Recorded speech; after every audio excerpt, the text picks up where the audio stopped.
Dear friends, from now on, let us embark on a profound journey together, exploring the world that is pointed to by wisdom, yet gradually blurred in the complexities of daily life. 1.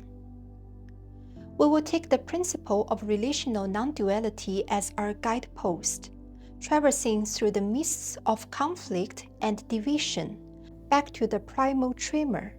What is one exactly?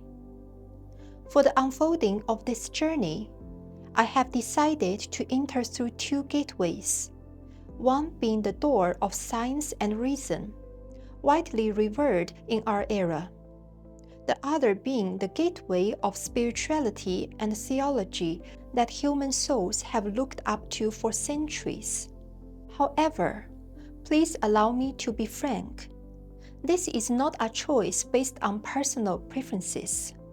These two gateways are not oppositions I wish to create, but rather a reality our era is deeply entrenched in, a cognitive structure increasingly torn apart. Either you are categorized as an advocate of science, or you are seen as a mystic, a believer. In today's era, science and theology often regard each other as forbidden territories. The scientific camp sees theology as a remnant of superstition, a hindrance to the progress of truth, while the theological tradition often views science as cold materialism and oversimplification of spiritual mysteries. They defend against each other, repel each other, as if truth can only enter through one path, as if the existence of another path itself is a betrayal. However, it is precisely this adversarial binary structure, this cognitive pattern that separates reason from sacred, that is the fundamental obstacle preventing us from truly touching the essence of life. We often do not realize it is not that we reject one, but that we have long been shielded by opposing language and perceptions, losing the ability to perceive the unity.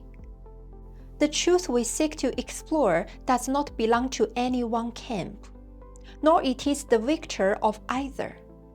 It is the ever-flowing, ever-resonating sacredness of life that permeates all things.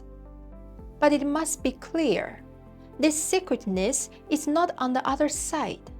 It does not belong to abstract ideas, nor the superstructure of doctrines. It is such sacredness. It permeates every molecule, every tear, every heartbeat. It does not reject matter, nor does it exclude experience. It is in our every breath, in the warmth of a meal, in the gentleness of a touch. True sacredness does not ask us to distance ourselves from the world, but to immerse ourselves in it. True science is not meant to make the world colder, but to reveal its wonder and order to us.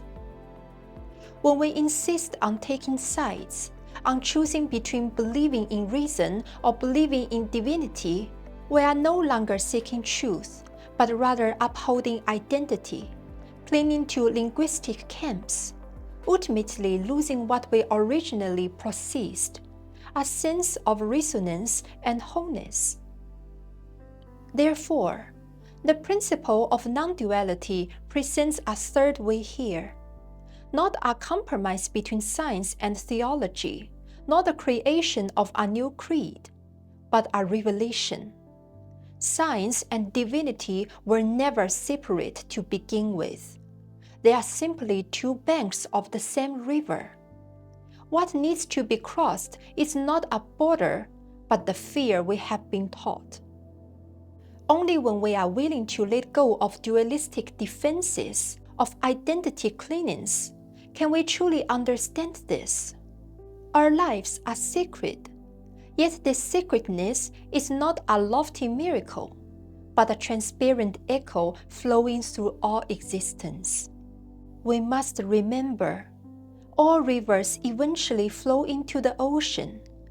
No river is left unembraced by the ocean.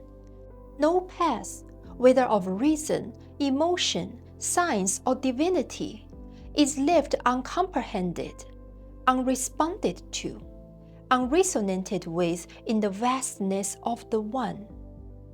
The One is not a religious term, nor a philosophical formula. It is a fundamental mode of existence that precedes all language and imagery. It is because of this that the One is the pervasive truth. It is not a truth that excludes others, but a truth that encompasses all. Any form of existence, even the most minute sensation, the sternest logic, the most intricate theory, the subtlest emotion, can find its resonance within the One. Hence, if we still harbor biases that diminish the reality of the material world or diminish human experiences, bodies, and emotions, we lose the most complete understanding of the One. In opposition, we can only obtain fragments. In reconciliation, we can see the whole.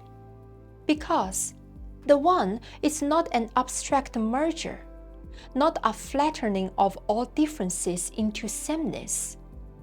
The One is the dissolution of conflicts, the symphony of differences, the transparent resonance amidst diversity.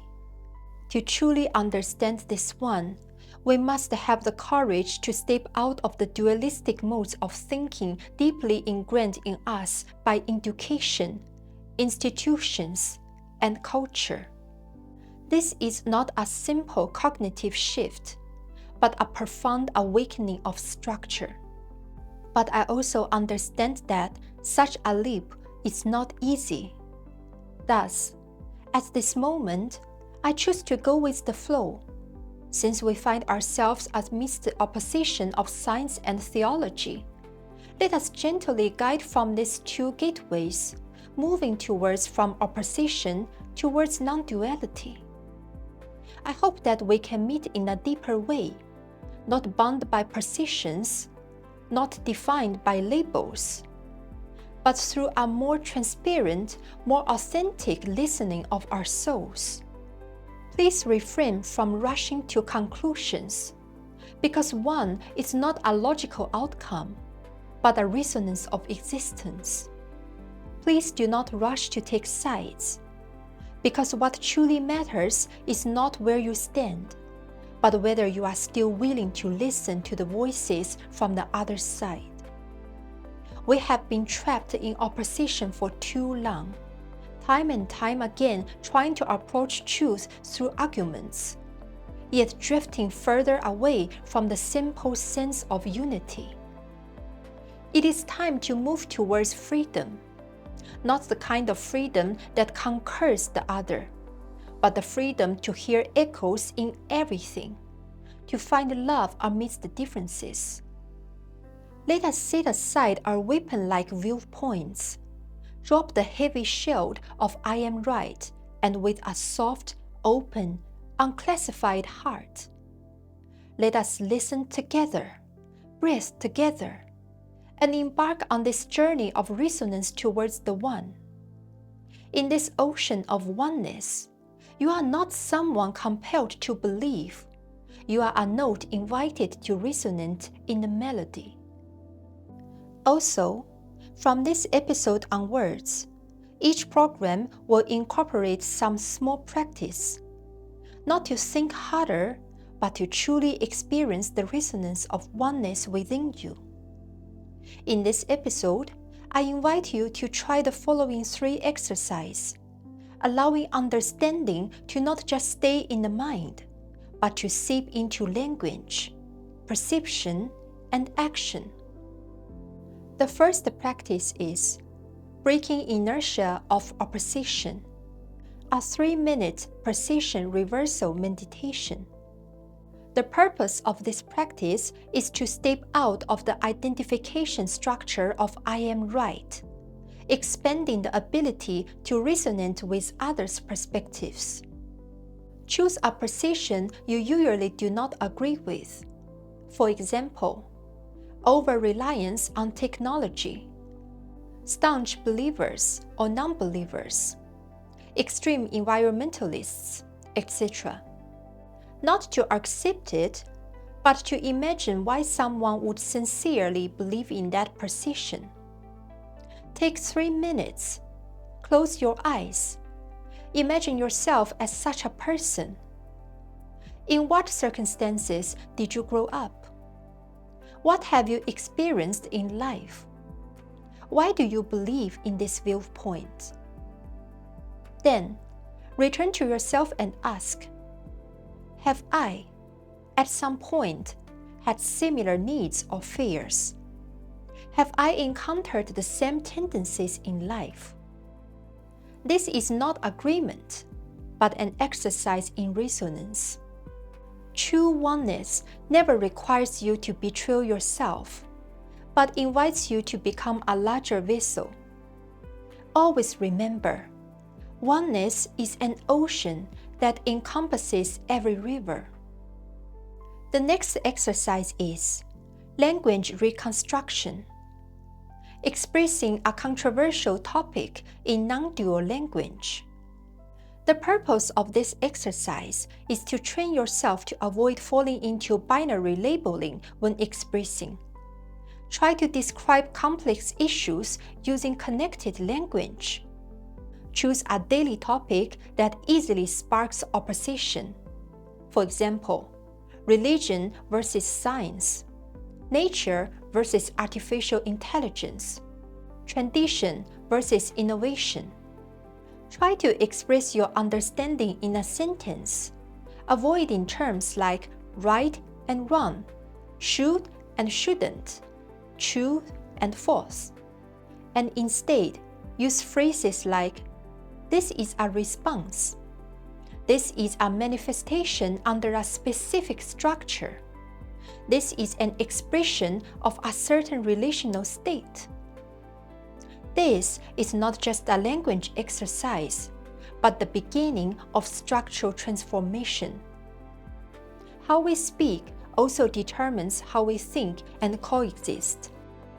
The third exercise is to feel the body's response in opposition. The purpose of this exercise is to identify when the oppositional structure is activated through body sensing and learn to loosen it at the physical level. Imagine a stance or topic you do not agree with or easily anger you, and say its key words. Notice if your shoulders, stomach, chin, breathing tense momentarily. Then take a deep breath. Release this impulse to respond. Simply feel this tension and gently say to yourself, I am willing to become that ocean. I am willing to embrace different rivers. Every loosening of the body is a deeper resonance to the oneness. It quietly occurs in the moment when you become less defensive in language, less combative in the body, and less closed in the mind. Starting today, we will practice this structural transformation together, not to become someone else, but to return to the original you that can hear the voices of others. Not to agree with all positions, but to become a bridge that connects these positions. In the upcoming journey, let us first step into the gateway of science, not to dissect the world into formulas and fragments, but to perceive the endless whole through the all to the manifestation. We will delve into the microcosmic abyss of physics, enter the web of life in biology, listen to the silent symphony of astronomy, touch upon the ripples of consciousness in neuroscience.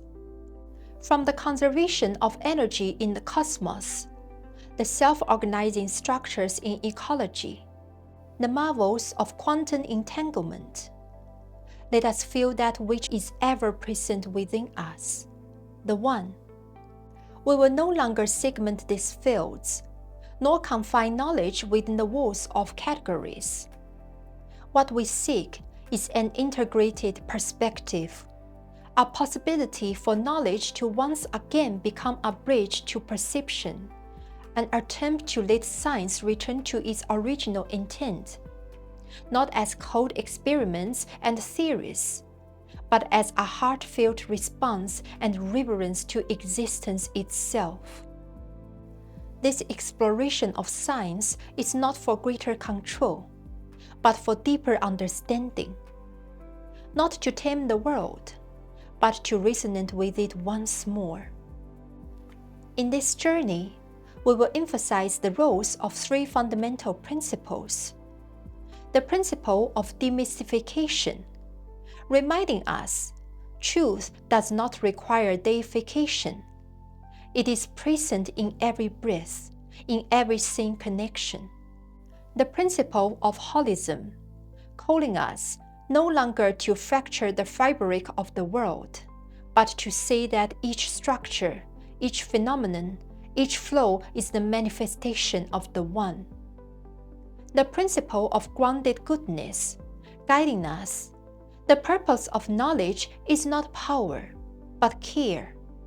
The significance of understanding is not in winning, but in nurturing.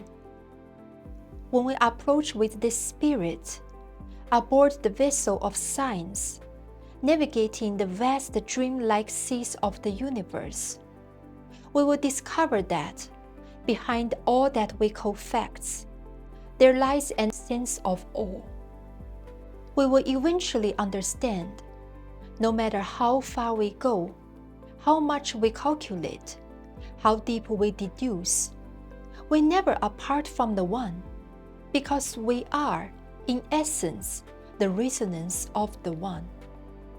Science is not a denial of it, but one of the most elegant ways for us to approach it in this earthly realm. Are you ready for this journey? I will see you in the next episode.